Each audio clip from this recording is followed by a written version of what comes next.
Uy, happy birthday, Asher! Saan yan? So, dahil birthday ni Asher, meron kaming early dinner dito sa Pocholos Hi, Restaurant. Moira girl. Diba, Moira? Oo, katapat lang siya ng Summit Ridge at saka ng SMDC. So, maraming restaurant dito. Ang gusto ko talagang kainan tong JP's. Pero hindi natuloy. Bakit kaya? Ito kasi, ito naman Pocholos, meron silang staff kasi. Bukod doon sa loob, meron din sila dito. Ito ang kanilang bake shop. So, parang pastries pala. So, may staff sila dyan. So, siya yung sa amin. Hindi naman niya hinard sell yung kanilang store. Sabi lang niya, try lang naming tingnan. Nagandahan ako sa sa lugar nila.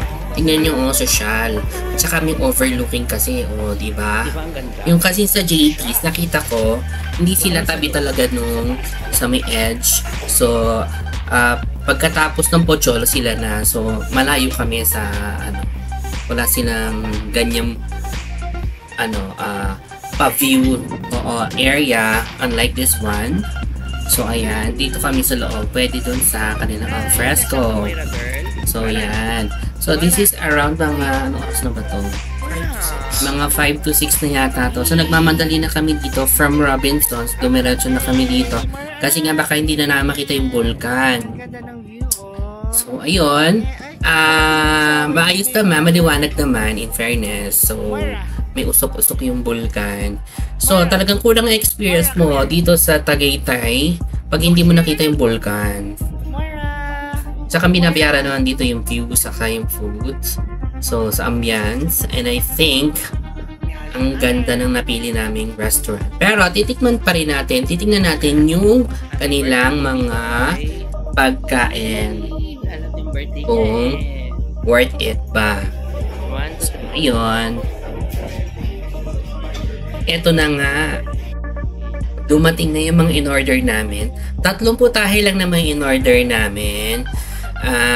Yung cake excluded yun kasi doon nga kami bumili sa labas noon. Hindi kasi namin alam na may ganito pala. Tsaka hindi namin alam na dito kami kakain.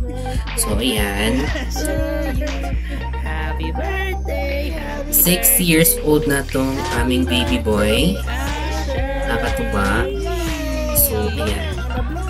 Of course, dapat laging pet-friendly pupuntahan. Yun na yun. Talagang, requirement sa lahat ng aming galaw. Charot. At saka lumalakas yung fog. Ayan, no? Galing, no? Malamig din dito. Ang lakas ng hangin. Dito kami na-intercept. So, eto. Pagkatapos namin kumain, palabas na. Ito itsura niya paggabi. Oh, park. Pero kung magsasasakyan lang kayo, mag-jeep or magbabas, baba lang kayo ng Summit Ridge. SMDC, lakad-lakad lang. Maliwanag tong area in fairness.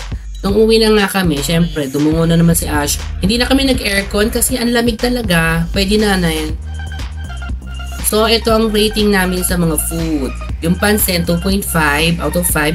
Kasi for me, to be honest, parang may kulang na something. Hindi ko ma-figure out kung ano yun. Basta parang medyo natabangan ako sa timpla.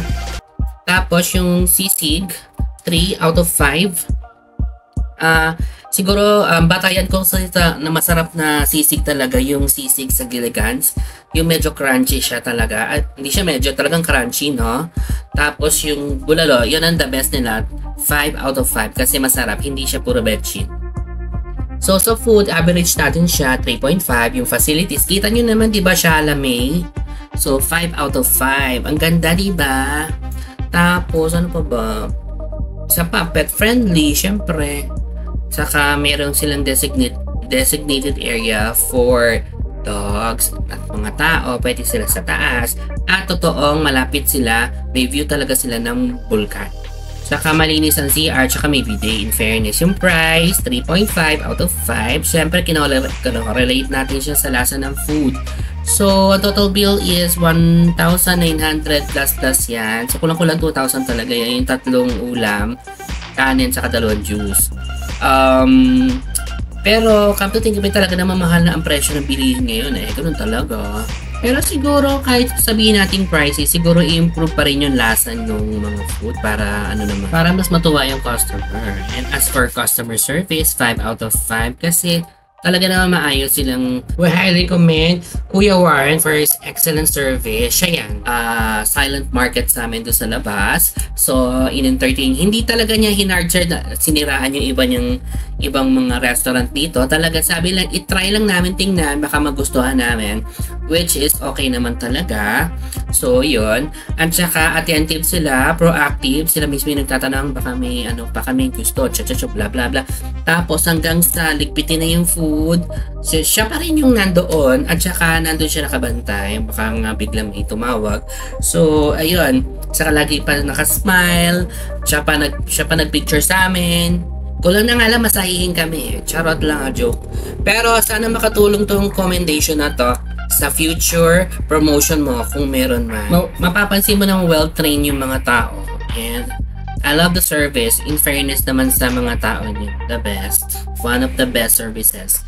So, yun. I highly recommend this one. So, kung nandiyan kayo sa Tagaytay, try nyo ang Pochos Restaurant. Until next time, bye-bye!